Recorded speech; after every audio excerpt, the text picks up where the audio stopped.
Bismillahirrahmanirrahim. Assalamualaikum warahmatullahi wabarakatuh. Perkenalkan, nama saya Pinkan Mei Lintang, NPM 177555034, mahasiswi Akuntansi Perpajakan semester 8. Di sini saya akan memaparkan seminar proposal saya yang berjudul Pengaruh Komite Audit dan Kualitas Audit Terhadap Penghindaran Pajak, Studi pada Perusahaan Manufaktur yang terdaftar di BEI periode 2017 sampai dengan 2019.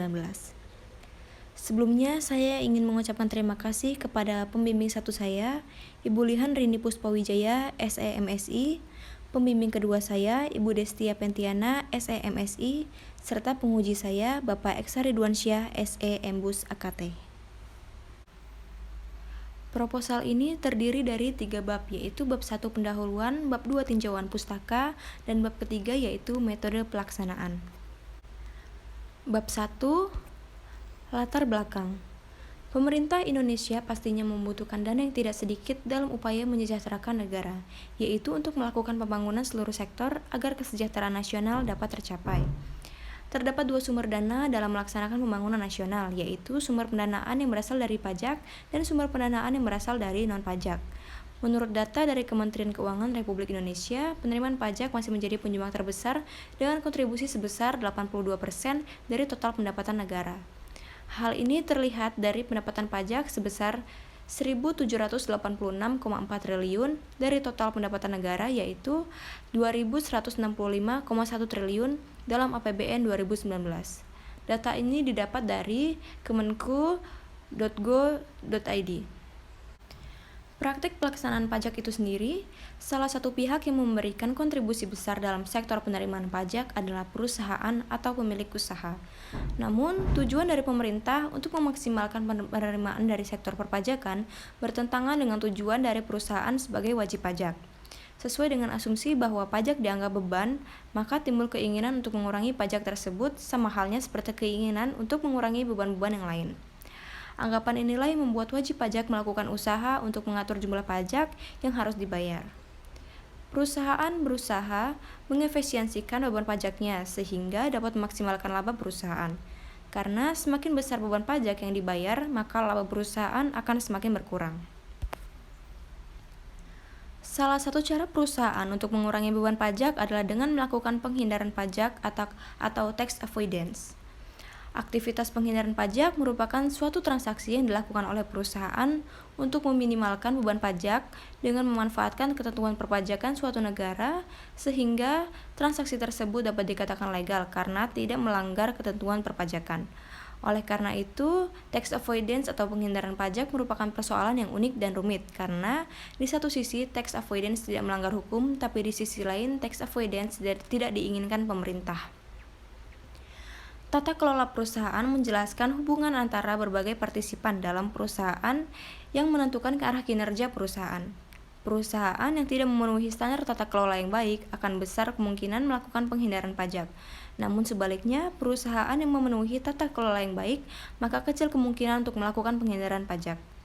Pengukuran penelitian ini dilakukan dengan menggunakan ukuran jumlah komite audit dan kualitas audit yang tercangkup dalam tata kelola perusahaan.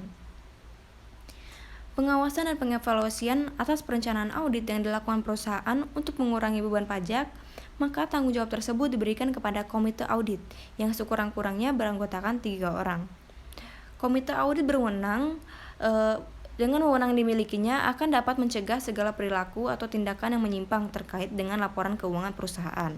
Sehingga dengan adanya komite audit dalam perusahaan dapat meminimalisir terjadinya praktik tax avoidance atau penghindaran pajak.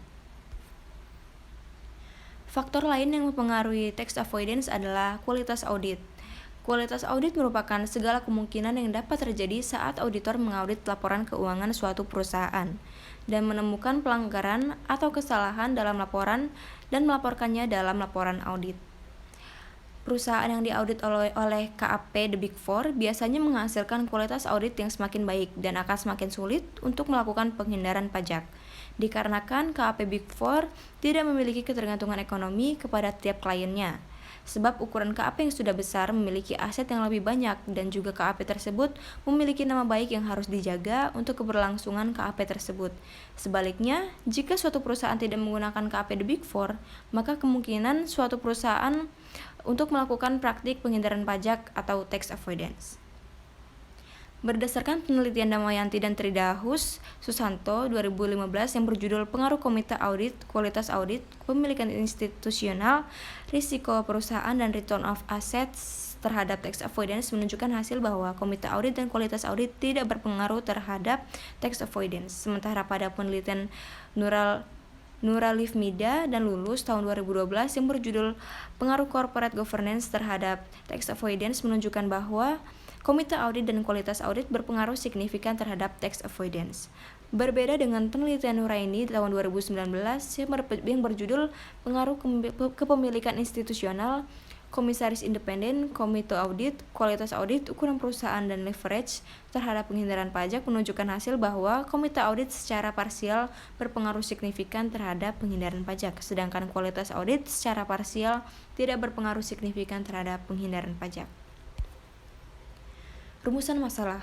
Berdasarkan latar belakang yang telah diuraikan di atas, maka permasalahan dalam penelitian dapat dirumuskan. Yang pertama, apakah komite audit berpengaruh terhadap penghindaran pajak? Yang kedua, apakah kualitas audit berpengaruh terhadap penghindaran pajak? Tujuan penelitian. Berdasarkan rumusan masalah, maka penelitian ini bertujuan untuk mengetahui yang pertama, untuk mengetahui apakah komite audit berpengaruh terhadap penghindaran pajak. Yang kedua, untuk mengetahui apakah kualitas audit berpengaruh terhadap penghindaran pajak. Kontribusi penelitian. Yang pertama yaitu untuk penulis. Hasil penelitian ini dapat menjadikan tambahan dan aplikasi ilmu pengetahuan dan wawasan yang telah diperoleh dari perkuliahan yang ditemukan dalam praktek. Yang kedua, bagi manajemen perusahaan. Penelitian ini dapat dijadikan sebagai bahan pertimbangan bagi manajemen untuk lebih memperhatikan penerapan dari adanya komite audit dan kualitas audit perusahaan terhadap penghindaran pajak. Dan bagi pihak lain yaitu untuk memberi informasi mengenai komite audit dan kualitas audit terhadap penghindaran pajak. Dan penelitian ini diharapkan dapat dijadikan referensi mahasiswa lain yang ingin mengulas masalah penghindaran pajak dengan objek penelitian yang sama. Kerangka pemikiran. Seperti yang dijelaskan pada latar belakang, penghindaran pajak terjadi karena kurangnya transparansi laporan keuangan suatu perusahaan terhadap pemerintah. Tata kelola perusahaan menjelaskan hubungan antara berbagai partisipan dalam perusahaan yang menentukan arah kinerja perusahaan. Yang tidak memenuhi standar tata kelola yang baik akan besar kemungkinan melakukan penghindaran pajak. Namun sebaliknya, perusahaan yang memenuhi standar tata kelola yang baik, maka kecil kemungkinan untuk melakukan penghindaran pajak. Oleh karena itu, kerangka pemikiran dalam penelitian ini adalah digambarkan sebagai berikut. Bab 2. Konsep teori. Teori keagenan. Penelitian mengenai komite audit maupun kualitas audit ini didasarkan agensi teori atau teori keagenan. Teori agensi mendasarkan hubungan kontrak antara prinsipal dan agen. Dalam teori agensi, hubungan agensi muncul ketika satu orang atau lebih mempekerjakan orang lain untuk memberikan suatu jasa dan kemudian mendelegasikan wewenang pengambilan keputusan kepada agen tersebut. Permasalahan agensi dimungkinkan dapat timbul akibat adanya pemisahan antara prinsipal sebagai pemilik dan agen sebagai manajer yang menjalankan perusahaan. Di sini manajemen akan bertindak sebagai agen dan pemegang saham sebagai prinsipal. Dalam menjalankan kegiatan perusahaan, prinsipal akan memberi tugas kepada komite audit dalam melakukan pengawasan atas kinerja manajerial, khususnya dalam pelaporan keuangan. Prinsipal juga menggunakan jasa auditor untuk mengontrol kinerja manajerial perusahaan. Di sini laporan keuangan sebagai produk dari manajemen akan memperlihatkan kualitas kinerja yang dihasilkan. Yang kedua yaitu penghindaran pajak. Indonesia menganut sistem perpajakan self-assessment di mana para wajib pajak diberi keleluasaan penuh dalam menghitung, membayar, dan melaporkan sendiri kewajiban perpajakannya yang diatur dalam pasal 12 Undang-Undang Ketentuan Umum Perpajakan. Perilaku penghindaran pajak adalah upaya penghindaran pajak yang dilakukan secara legal dan aman bagi wajib pajak tanpa pertentangan dengan ketentuan perpajakan yang berlaku di Indonesia. Penghindaran ini dilakukan oleh wajib pajak untuk mengurangi beban pajak yang harus ditanggung dengan memanfaatkan kelemahan-kelemahan peraturan perundang-undangan. Dalam praktiknya seringkali terdapat perbedaan antara wajib pajak dan aparat pajak mengenai penafsiran dalam peraturan perundangan pajak. Hal itu disebabkan karena dari sudut pandang wajib pajak akan melihat bahwa selama upaya menghindari pajak yang mereka lakukan tidak melanggar undang-undang, maka hal tersebut bersifat legal. Sedangkan aparat pajak Dan pemerintah tentunya tidak ingin peraturan perundang-undangan tentang pajak malah disalahgunakan semata-mata untuk kepentingan wajib pajak sehingga akan merugikan negara. Yang ketiga yaitu Komite Audit. Komite Audit sesuai dengan Keputusan 29/PM/2004 adalah komite yang dibentuk oleh Dewan Komisaris Perusahaan yang anggotanya diangkat dan diberhentikan oleh Dewan Komisaris. Selain itu, Komite Audit merupakan komite tambahan yang bertujuan untuk melakukan pengawasan dalam proses penyusunan laporan keuangan perusahaan untuk menghindari kecurangan pihak manajemen. Pada umumnya, Komite Audit mempunyai tanggung jawab pada 3 bidang, yaitu laporan keuangan. Komite Audit bertanggung jawab untuk memastikan bahwa laporan dibuat manajemen telah memberikan gambaran yang sebenarnya tentang kondisi keuangan, hasil usaha, rencana, dan komitmen perusahaan jangka panjang. Yang kedua yaitu pengawasan perusahaan. Komite Audit bertanggung jawab untuk pengawasan perusahaan termasuk di dalamnya hal-hal yang berpotensi mengandung risiko dan sistem pengendalian intern serta memonitor proses pengawasan yang dilakukan auditor internal. Dan yang terakhir yaitu tata kelola perusahaan. Komite Audit bertanggung jawab untuk memastikan bahwa perusahaan telah dijalankan sesuai dengan undang-undang dan peraturan yang berlaku. Melaksanakan pengawasan secara efektif terhadap benturan kepentingan dan kecurangan yang dilakukan oleh karyawan. Komite Audit yang memiliki keahlian memadai, pengawasan terhadap kegiatan perusahaan akan lebih baik dan konflik keagenan yang terjadi akibat keinginan manajemen untuk melakukan kecurangan dapat diminimalisasi. Semakin banyak jumlah komite audit, maka kebijakan penghindaran pajak akan semakin rendah. Sebaliknya, jika jumlah komite audit lebih sedikit, kemungkinan untuk melakukan penghindaran pajak lebih tinggi. Keberadaan komite audit diharapkan dapat meningkatkan kualitas pengawasan internal yang pada akhirnya ditujukan untuk memberikan perlindungan kepada para pemegang saham. Yang terakhir yaitu kualitas audit. Kualitas audit merupakan segala kemungkinan di mana auditor pada saat mengaudit laporan keuangan klien atau perusahaan dapat menemukan pelanggaran yang terjadi dalam sistem akuntansi klien dan melaporkannya dalam laporan keuangan auditan, di mana dalam melaksanakan tugasnya tersebut, auditor berpedoman pada standar auditing dan kode etik akuntan publik yang relevan. Kualitas audit yang tinggi akan diberikan oleh auditor yang memiliki kualitas dan kemampuan yang tinggi untuk mempertahankan reputasinya.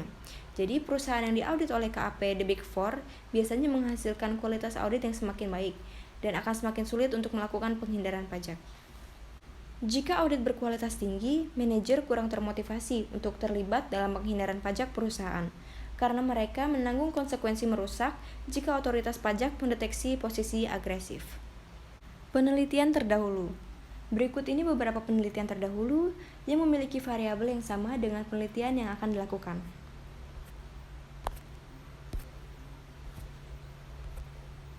Hipotesis.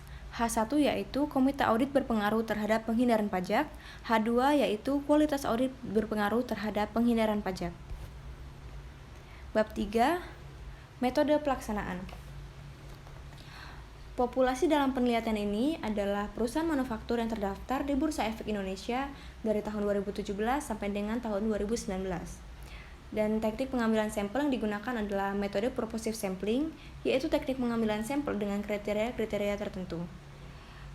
Jenis dan metode pengumpulan data. Adapun data yang digunakan dalam penelitian ini adalah data sekunder, yaitu data yang diperoleh peneliti secara tidak langsung, tetapi diperoleh dari penyedia data yaitu Bursa Efek Indonesia. Jenis data sekunder dalam penelitian ini adalah laporan tahunan perusahaan manufaktur yang terdaftar di Bursa Efek Indonesia pada tahun 2017 sampai dengan tahun 2019. Sumber data dalam penelitian ini diperoleh dari website resmi Bursa Efek Indonesia yaitu www.idx.ac.id atau melalui situs web perusahaan masing-masing. Operasionalisasi variabel. Penghindaran pajak akan diukur menggunakan rasio effective tax rates atau ITR, yaitu dengan menghitung beban pajak penghasilan dibagi dengan pendapatan sebelum pajak. Komite audit diukur melalui berapa jumlah anggota audit dalam perusahaan. Dan kualitas audit diukur menggunakan perhitungan dummy, yaitu nilai 1 untuk KAP The Big Four dan nilai 0 untuk KAP non The Big Four. Rancangan analisis dan uji hipotesis. Uji asumsi klasik digunakan untuk mengetahui bagaimana pengaruh variabel X terhadap variabel Y. Ada 4 pengujian dalam uji asumsi klasik, yaitu uji normalitas, uji multikolinearitas, uji autokorelasi, dan uji heteroskedastisitas. Dan ada uji analisis data, yaitu analisis regresi linear berganda, uji signifikansi parsial atau uji T, uji signifikansi simultan atau uji F, dan yang terakhir, uji koefisien determinasi atau adjusted R²2. Baiklah, sekian pemaparan dari seminar proposal saya. Mohon dimaafkan jika ada salah kata, dan kepada Allah saya mohon ampun. Saya akhiri, wassalamualaikum warahmatullahi wabarakatuh.